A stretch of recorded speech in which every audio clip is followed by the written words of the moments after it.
Hello guys, welcome to our channel Bhoomi sparkles. ఈ వీడియోలో మనం సిటిజన్షిప్ ఎడ్యుకేషన్ ఇంపార్టెంట్ క్వశ్చన్స్ చూద్దాం. సో థర్డ్ సెమ్కి వన్ అండ్ ఓన్లీ వన్ ఎగ్జామే ఉంది. Congratulations, exams అయిపోతున్నందుకు.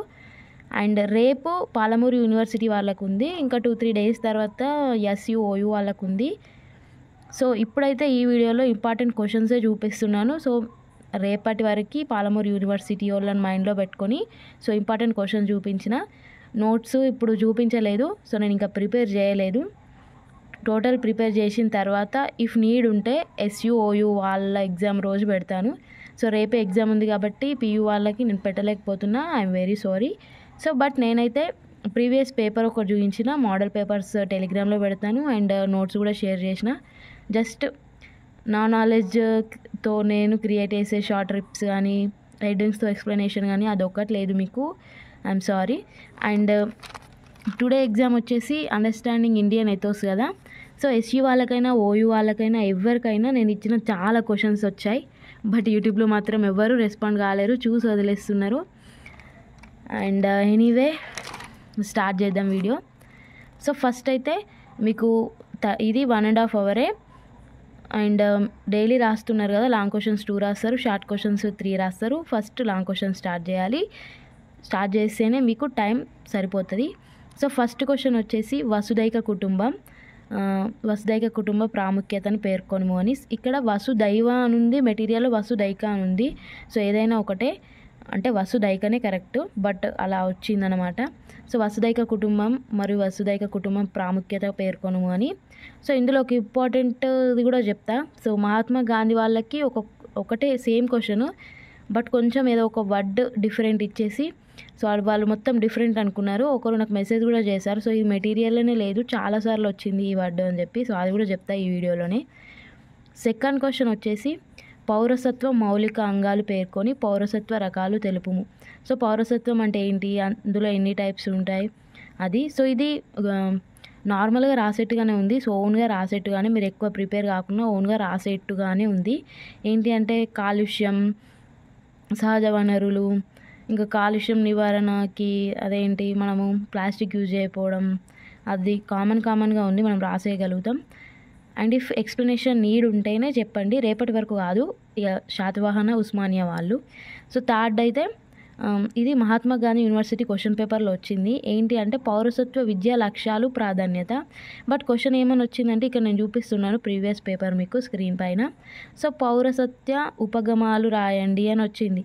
సో ఉపగమాలు అంటే నథింగ్ బట్ అప్రోచెస్. సో మీరు ఇంగ్లీష్లో కూడా క్వశ్చన్ చూసుకోవాలి అని చెప్పిన కదా మీకు ప్రీవియస్ వీడియోలో, ఎందుకంటే సో ఇందుకోసమని. సో తెలుగులో మాత్రం ఏమని ఇచ్చాడంటే పౌరసత్వ ఉపగమాలు అని ఇచ్చాడు, బట్ ఇంగ్లీష్లో aims of and approaches to citizenship. So approaches is equals to ఉపగమాలు. సో అప్రోచెస్ అంటే ఉపగమాలు, same question answer.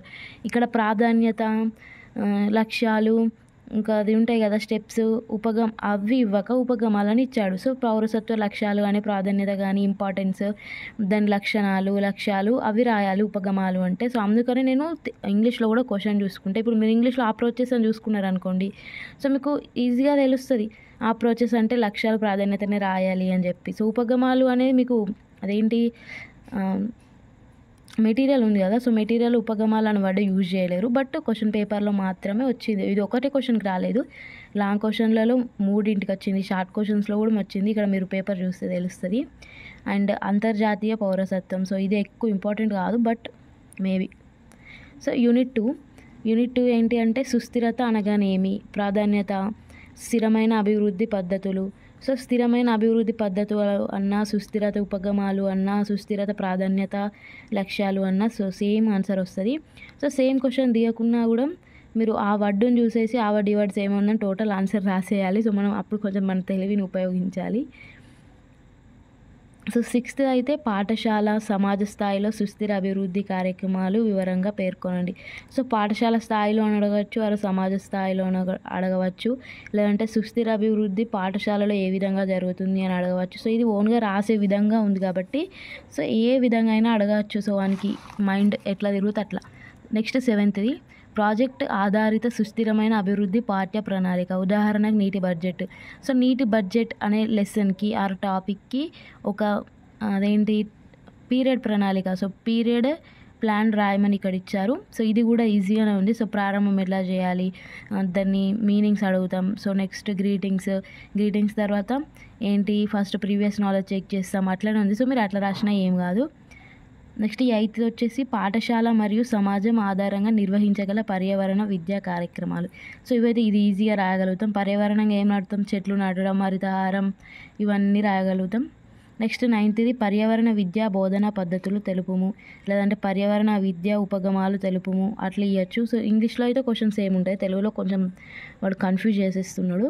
Next 10th వచ్చేసి కాలుష్య ప్రభావాలు తగ్గించడానికి, లేదంటే పర్యావరణ కాలుష్య నియంత్రణల గురించి రాయండి, ఇలా ఇవ్వచ్చు.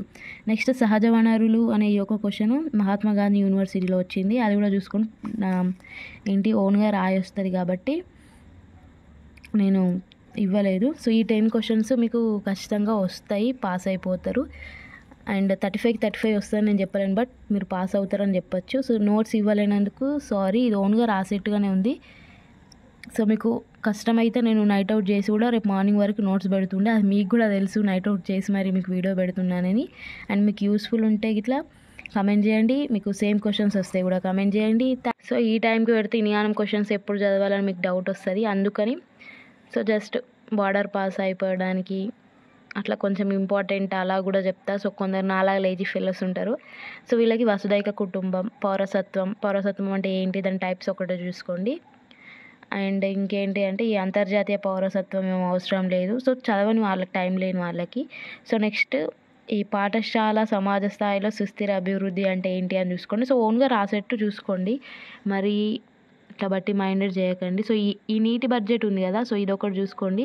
సో ఇది నీటి బడ్జెట్ ఏంటి అంటే ఇది సోషల్లో ఒక టాపిక్. సో ఈ టాపిక్ రాయడానికి పీరియడ్ ప్లాన్. సో మీరు ఇప్పటికే పీరియడ్ ప్లాన్ పీర్ టీచింగ్ రికార్డులో రాసి ఉంటారు, అన్ని రికార్డులో రాసి ఉంటారు, కొంచెం ఐడియా ఉంటుంది కాబట్టి అది రాయొచ్చు. అండ్ ఈ పర్యావరణ విద్య ఉపగమాలు, లేదంటే బోధన పద్ధతులు, సంథింగ్ ఏది వచ్చినా ఇదే రాయాలి. సో ఇది ఒకటి చదువుకోండి. ఈ 4 or 5 క్వశ్చన్స్ చూసుకోండి. ఈ కాలుష్య ప్రభావాలు అంటే ఇక మనకి రాయొచ్చు. And thank you for watching again.